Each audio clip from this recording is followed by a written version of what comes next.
Hi, I'm Mrs.D Math. Welcome back to my channel. If you've been here before, we are going to be covering inequalities with rational numbers in 8th grade. So this is going to include inequalities with variables on both sides and also rational numbers. When solving an inequality with rational numbers, you want to use the same process as an equation by removing the fraction or decimal first.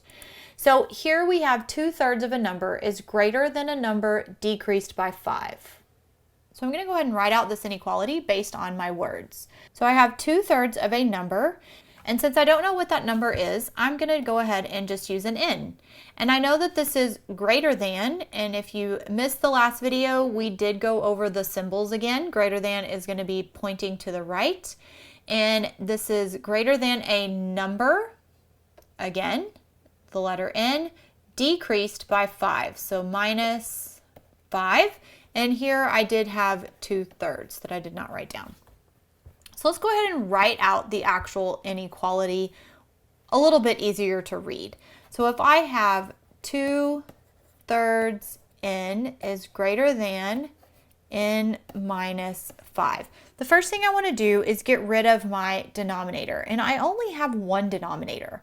The opposite of dividing by 3 is going to be multiplying by 3, but I have to multiply every term on both sides times 3. So if you remember the distributive property, we're going to multiply 3 times n, and we're going to multiply 3 times 5. So that's my right side. The left side, my 3's are going to cancel, and I'm left with 2n.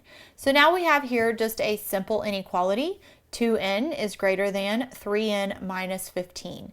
Now I have my negative 15 over here, and there is no constant on the left side. So I'm going to go ahead and just move my 3n to the other side by subtracting 3n from both sides. So this is going to go away. So now on this side, I'm left with a negative n, since negative 3 plus 2 is negative 1, and that's greater than negative 15. So now I need to get rid of this negative in front of the n.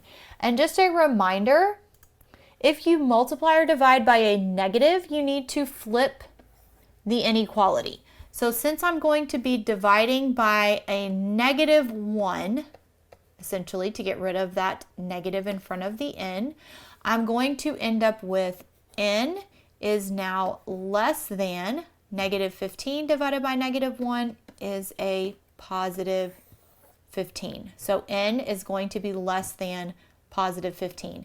So I'm going to choose an easy number to figure out if this works or not, but I am going to use a number that is a multiple of 3 because I do have a denominator of 3. So I know that the number 9 is less than 15, so let's go ahead and just plug in a 9 for both my n's. And so I know here that 2 times 9 is 18, and 18 divided by 3 is 6 on the left side, and 9 minus 5 is 4, and I do know that 6 is greater than 4, so that does check out. Now, sometimes we are given an actual word problem and we want to figure out, again, our inequality using that word problem, but this one includes decimals, so we'll go back over how to remove that decimal in just a minute.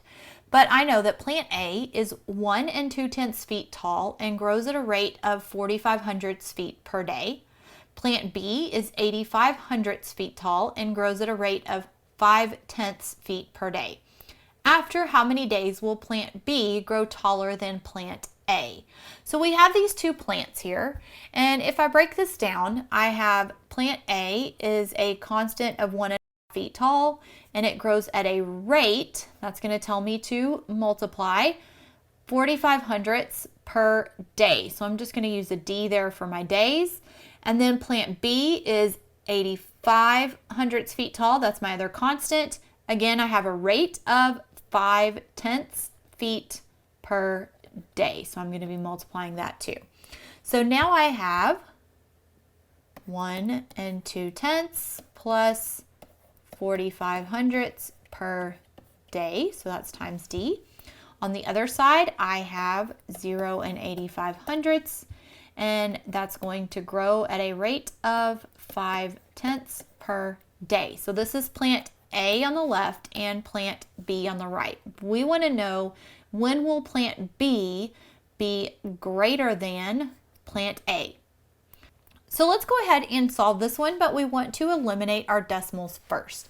And in order to eliminate my decimals, I have to multiply by a power of 10 that's going to eliminate all of them. If you watched another video where we solved equations with rational numbers, you'll remember that we want to look at the number of digits after the decimal. And since the most digits after the decimal are 2, we're going to be multiplying everything by 10 to the second power, which equals 100.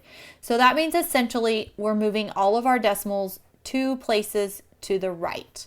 So here, this 1 2/10 is going to turn into 120, plus 45 hundredths turns into 45, and I'm going to keep my D with that 45.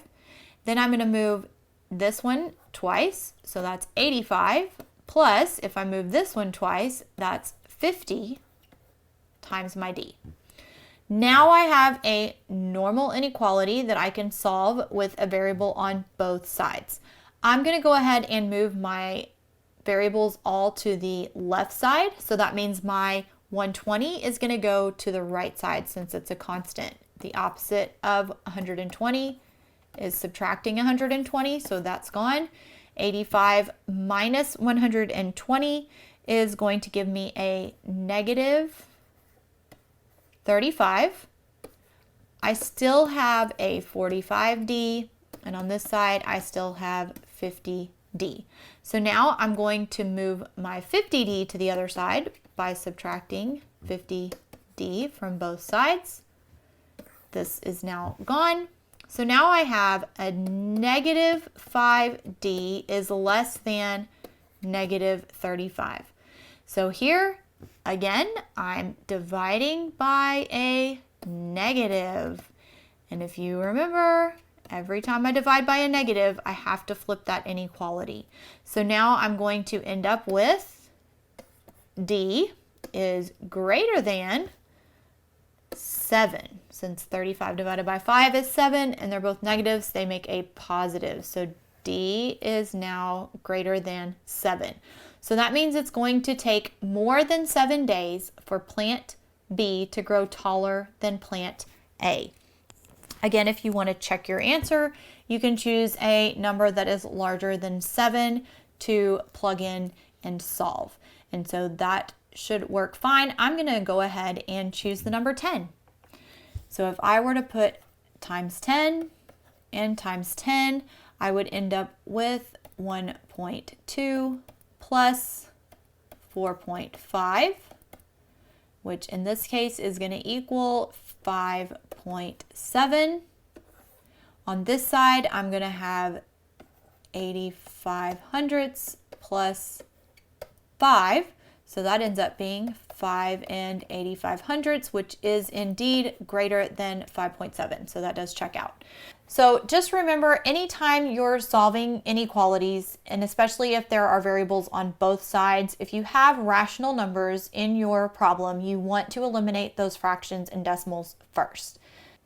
I'm Mrs.D Math. If you need to watch this video again, or if you want to find a similar video, those will be linked below. I hope you enjoyed solving inequalities with rational numbers in 8th grade math. Thanks for joining me. Have a great day.